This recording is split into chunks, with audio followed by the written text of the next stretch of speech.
എന്താ കർത്താവ് ഈശോ മിശിഹായുടെ നീതി? നമ്മൾ പറഞ്ഞു, അവൻ കണ്ടിട്ടും കാണുന്നില്ല. ഇപ്പൊ നമ്മുടെ ഭാഷയിൽ പറയുകയാണെങ്കിൽ, ഓ ഞാനതൊക്കെ കണ്ടു, എന്നിട്ടും അവൻ കണ്ണടച്ച് കളഞ്ഞു. അത് തന്നെ വേണ്ടത്. നമ്മൾ എന്ത് ചെയ്യണം? കണ്ണടയ്ക്കുക എന്ന് പറഞ്ഞാൽ എന്താ? അത് കർത്താവ് കാണുന്നുണ്ടല്ലോ. കർത്താവേ, ഞാൻ ഇവനെ തിരുത്തിയാലാട്ട് ഇവൻ തിരുത്താൻ പോകുന്നുണ്ടോ? ഞാൻ ഇവളെ തിരുത്തിയാലാട്ട് തിരുത്താൻ പോകുന്നുണ്ടോ? കർത്താവേ, നീ കാണാതെ ഒന്നും സംഭവിക്കില്ലല്ലോ.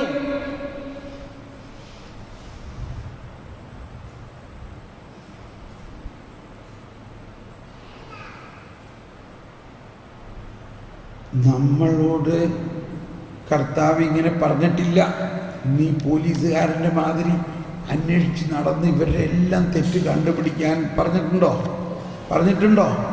ഇവിടെ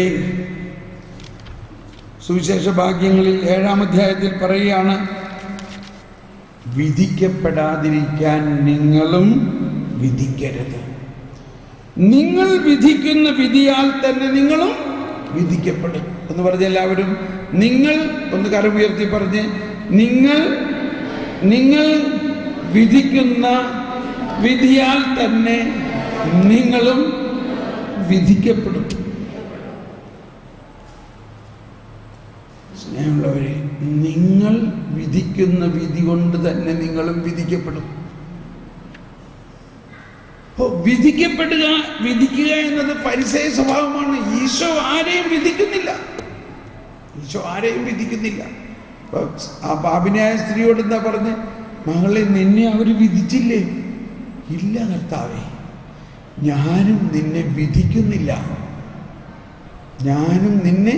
വിധിക്കുന്നില്ല, സമാധാനമായി പോവുക. നമ്മൾ മുഴുവനും ഈ വിധിയെക്കുറിച്ച് പേടിച്ച് ജീവിക്കുകയാണ്. എന്നെ വിധിക്കും, ഞാൻ പാപിനിയാണ്, എന്നെ നരകത്തിൽ കൊണ്ടുപോകും. നമ്മൾ ആരും നരകത്തിൽ പോയില്ല. എന്തുകൊണ്ട് നമ്മൾ നരകത്തിൽ പോയില്ല? കർത്താവ് ഈശോ മിശിഹ എന്തിനാ? നമ്മൾ ഈശോയിൽ വിശ്വസിക്കുന്നവരാണോ? ഇവിടെ ഇരിക്കുന്ന ആരെങ്കിലും ഒരാൾ ഈശോയിൽ വിശ്വസിക്കാത്തവരുണ്ടെങ്കിൽ പിന്നെയും നരകത്തിൽ പോകാനൊരു ചാൻസ് ഉണ്ട്. ഇവിടെ ഇരിക്കുന്നവരെല്ലാവരും യേശുവിൽ വിശ്വസിക്കുന്നവരാണോ? എങ്കിൽ എന്താ പിന്നെ നമ്മൾ വിശ്വസിക്കുന്നതിൻ്റെ അർത്ഥം? അവനിൽ വിശ്വസിക്കുന്നവരാരും നശിച്ചു പോകാതെ നിത്യരക്ഷ നൽകുന്നതിനാണ് അവൻ വന്നിരിക്കുന്നത്. അപ്പൊ ഇനി നരകത്തെക്കുറിച്ച് നമ്മൾ ഇവിടെ ഇരിക്കുന്ന ഒരു നരകത്തെക്കുറിച്ച് പേടിക്കണോ? യേശുക്രിസ്തുവിൽ വിശ്വസിക്കുന്നവന് ശിക്ഷാവിധി ഇല്ല. റോമാക്കാർക്ക് ഈ ലേഖനത്തിൽ 8-ാം അധ്യായത്തിൽ 1-ാമത്തെ വചനം പറയുകയാണ്. ഒന്ന് പറഞ്ഞ എല്ലാവരും കരമുയർത്തി. ആകയാൽ ഇപ്പോൾ യേശുക്രിസ്തുവിനോട് ഐക്യപ്പെട്ടിരിക്കുന്നവർക്ക് ശിക്ഷാവിധി ഇല്ല. ഒന്ന് ഉച്ചത്തിൽ പറഞ്ഞ എല്ലാവരും ആ ചേച്ചി വിളിച്ച് പറയണ കണ്ടോ? അതേമാതിരി ഒന്ന് ഉച്ചത്തിൽ പറഞ്ഞ്, ആകയാൽ ഇപ്പോൾ യേശുക്രിസ്തുവിനോട് ഐക്യപ്പെട്ടിരിക്കുന്നവർക്ക് ശിക്ഷാവിധി ഇല്ല. ഇത് ആത്മാർത്ഥമായിട്ട് വിശ്വസിക്കുന്ന എത്ര പേരുണ്ട് ഇവിടെ? ഒന്ന് കൈപൊക്കിയേ. ഇത് വിശ്വസിക്കുന്നവരൊന്ന് കൈപൊക്കിയേ. ഇത് വിശ്വസിക്കാത്തവർ ഇപ്പൊ തന്നെ നരകത്തില. ഒന്ന് 2 കൈ പൊക്കിയേ. യേശുക്രിസ്തുവിനോട് ഐക്യപ്പെട്ടിരിക്കുന്നവർക്ക് ശിക്ഷാവിധി ഇല്ല. ഒന്ന് കൈയടിച്ച് പാസാക്കിയേ.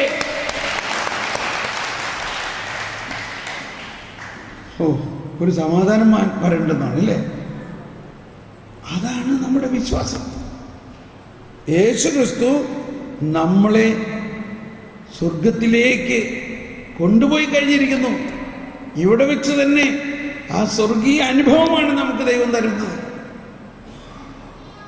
അപ്പോൾ ഇതൊക്കെ പറയുകയാണെങ്കിൽ ആളുകൾ ഒരുപാട് പാപം ചെയ്യില്ല എന്നാണ് നമുക്കൊരു സംശയം, ഇല്ലേ? ഇല്ല. എന്തുകൊണ്ട് ചെയ്യില്ല? അവർ സത്യം അറിയുന്നത് കൊണ്ട് സത്യം അവരെ സ്വതന്ത്രമാക്കും. സത്യം സത്യം അറിയുമ്പോൾ ആ സത്യം അവരെ സ്വതന്ത്രമാക്കും. സത്യം എന്ന് പറയുന്നത് യേശുക്രിസ്തുവാണ്. അപ്പം ഞാൻ പറഞ്ഞു വന്നത്, എനിക്ക് ഈ വെളിപാട് കിട്ടിയ വഴി, അതായത് എൻ്റെ ഉള്ളിൽ എന്നിലുള്ള യേശുവിൻ്റെ അനുഭവം എനിക്ക് തരാൻ എന്നെ തടസ്സപ്പെടുത്തുന്നത് എൻ്റെ പാപമല്ല, എന്നിലുള്ള ഫരിസേയ മനോഭാവമാണ്. എൻ്റെ ദൈവമേ, അന്ന് ഞാൻ ഓടി നടന്നു. എന്തിനാണ്? ഒന്ന് കുമ്പസാരിക്കാൻ.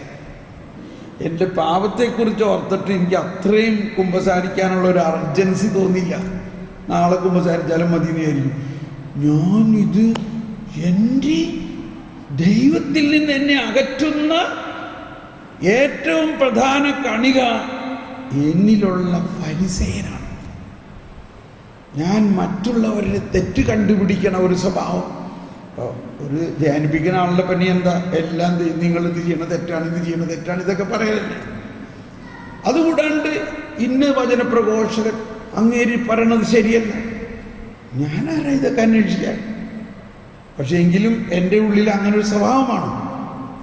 അവർ പറഞ്ഞത് ശരിയല്ല, ഇവർ ചെയ്യണത് ശരിയല്ല.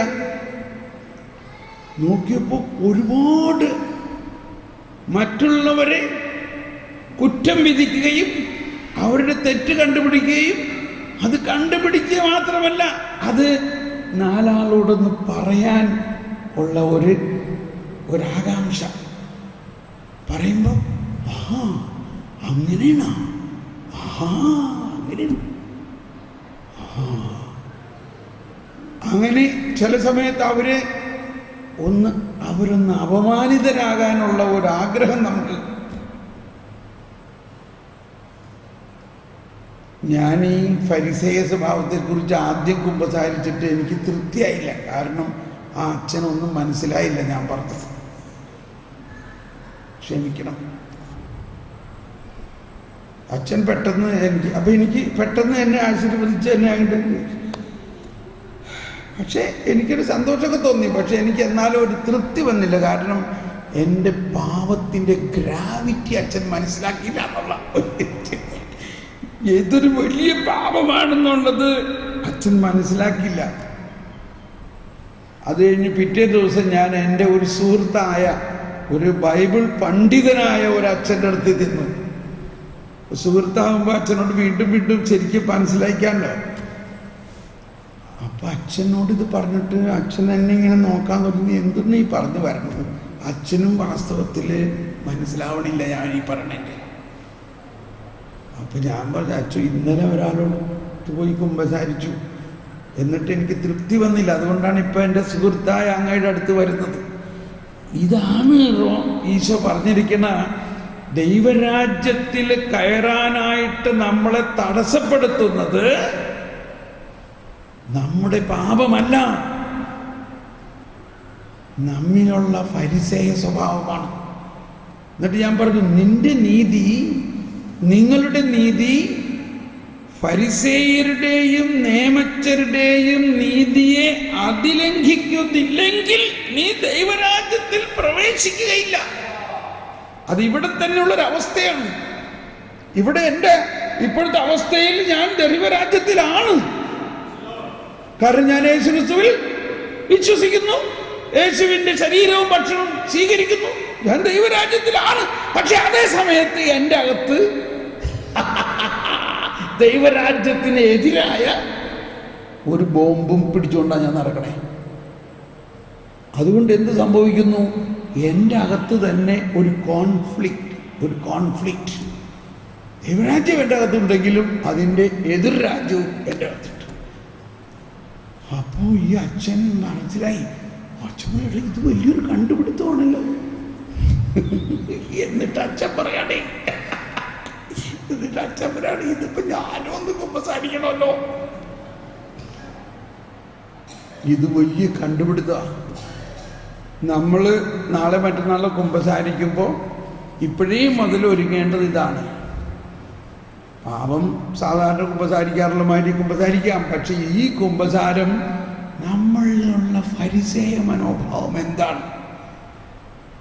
കുമ്പസാരിക്കുന്നതിലൂടെ ഒരു പരിധി വരെ അത് വിടും. പക്ഷേ അതങ്ങനെ വിടണ സംഭവമല്ല. ഇതിനാണ് ഈശോ പറഞ്ഞത്, പുതിയ വീഞ്ഞ് പഴയ തോൽക്കുടത്തിൽ നിറച്ചു വെച്ചാൽ തോൽക്കുടം പൊട്ടും. എന്താണ് ഈ പഴയ തോൽക്കുടം? പഴയ തോൽക്കുടം എന്ന് പറയുന്നത് ഈ ഫരിസേയ സ്വഭാവമാണ്.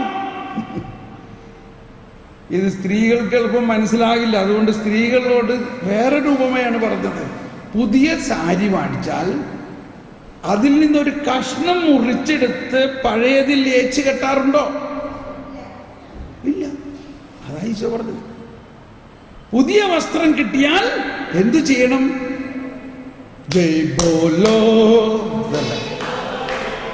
യേശു മസീഹ കി ജയ് ബോലോ, ബോലോ പ്രഭു യേശു ക്രിസ്തു കി. ഇങ്ങനെ ഉറക്കത്തിൽ നിന്ന് ഉണർത്താനുള്ള പണി ഇതാണ്. ഇപ്പോൾ ഉണർന്നവരെല്ലാവരും റെഡി. എന്താണ്? പുതിയ വസ്ത്രം കിട്ടിയാൽ അതിൽ നിന്നും ഒരു കഷ്ണം കീറി പഴയതിൽ ആരെങ്കിലും ചേർക്കാറുണ്ടോ? ഇല്ല. ഇതെന്തിനെ കുറിച്ചാണ് ഈശോ പറയണത്? പുതിയ ദൈവരാജ്യത്തിന്റെ പുതിയ നീതി വന്നിരിക്കുന്നു. ഇനി ആ പഴയ നീതിയാകുന്ന വസ്ത്രം പൂർണ്ണമായിട്ട് മാറ്റി പുതിയ നീതിയുടെ വസ്ത്രം ധരിക്കണോ വേണ്ടയോ? പക്ഷെ നമ്മൾ എന്താ ചെയ്തുകൊണ്ടിരിക്കണേ? ഈ പുതിയ കൽപ്പന വന്നിട്ടും ആ പഴയ 10 കൽപ്പനകളെയും കെട്ടിപ്പിടിച്ചിരിക്കുകയാണ്. ആ പഴയ ചിന്താഗതി, ആ പരിസയ സ്വഭാവം, അവിടെ ശാപം, ഇവിടെ ശിക്ഷ, ഇതിനെ പിടിച്ചുകൊണ്ടിരിക്കുകയാണ്. അപ്പോ എങ്ങനെയാ? പുതിയ വസ്ത്രത്തിൽ നിന്ന് ഒരു കഷ്ണം മാത്രം കീറിയെടുത്ത് പഴയതും ഒട്ടിച്ചിങ്ങനെ നടക്കുക. നമ്മൾ പുതിയ വീഞ്ഞ് കിട്ടിയിട്ട് ആ പുതിയ വീഞ്ഞ് നിറയ്ക്കുന്നതിനുള്ള പുതിയ തോൽക്കുടം ആക്കിയിട്ടില്ല നമ്മൾ. ഒന്നും മനസ്സിലായില്ല ഈ പറഞ്ഞത്. ഇത് തന്നെയാണ് അന്നും ഈശോ അവസാനം പറഞ്ഞേ. ലൂക്ക 5:39 അവസാനം പറഞ്ഞു ഈ പുതിയ വീഞ്ഞ് കുടിച്ച് പഴയ വീഞ്ഞ് കുടിച്ച് പരിചയമുള്ളവർ അത് മതിയെന്നേ പറയുള്ളൂ. ഈ ചേട്ടന്മാർക്ക് ശരിക്കും മനസ്സിലാവൂല്ലേ? ചേട്ടന്മാർക്ക് ശരിക്കും മനസ്സിലായി. ഇപ്പോൾ ഇത് മനസ്സിലായി കണ്ടോ? പഴയ വീഞ്ഞ് എന്ന് പറഞ്ഞ എല്ലാവരും, പഴയ വീഞ്ഞ് കുടിച്ച ഒരുവനും പുതിയത് ഇഷ്ടപ്പെടുകയില്ല, പഴയതാണ് മെച്ചം എന്നല്ലേ പറയുള്ളൂ. ഇത് കന്യാസ്ത്രീമാർക്കും ഇങ്ങനെ തന്നെയാന്ന് തോന്നണില്ലേ? നമ്മൾ ഈ ചട്ടപ്പടി കന്യാസ്ത്രീമാർ കുറ്റം പറയല്ലോ, അവരുടെ ഭയങ്കര പ്രശ്നമാണ്. നമ്മൾ സത്യദീപത്തിലും പേപ്പറിലൊക്കെ അഡ്വർടൈസ്മെന്റ് കണ്ടു, യേശുവിൻ്റെ മുന്തിരിത്തോട്ടത്തിൽ വേല ചെയ്യാൻ കുഞ്ഞഞ്ചത്തിമാരെ ക്ഷണിക്കുന്നു. ഭയങ്കര സന്തോഷത്തോടെ ഇവിടെ വന്നു കഴിഞ്ഞപ്പോൾ, ദൈവമേ ഇത് മുന്തിരിത്തോട്ടമൊന്നും അല്ല, ഇത് വേറെ എന്തൊരു തോട്ടമാണ്. തൊട്ടതിനും പിടിച്ചതിനും എല്ലാം നിയമവും ശിക്ഷയും മാത്രമേ ഉള്ളൂ. കരുണയും സ്നേഹവും ഒന്നും ഇവിടെ ഇല്ല. 10 കൽപ്പന കണിശമായിട്ട് പാലിക്കണ ഒരു ചട്ടം, പിന്നെ തിരുസഭയുടെ കൽപ്പനകൾ ഒരു ചട്ടം, പിന്നെ കോൺഗ്രിഗേഷൻ്റെ ചട്ടങ്ങൾ, പിന്നെ ഒരു ലോക്കൽ കമ്മ്യൂണിറ്റിയുടെ ചട്ടങ്ങൾ വേറൊന്ന്. ഇതെല്ലാം കഴിഞ്ഞിട്ട് അവനവന് ഇത്തിരി സമാധാനത്തിൽ സ്വാതന്ത്ര്യത്തിൽ ജീവിക്കാൻ ഒരു നിമിഷം പോലും ഇല്ല. ഇതാണ് അവസ്ഥ.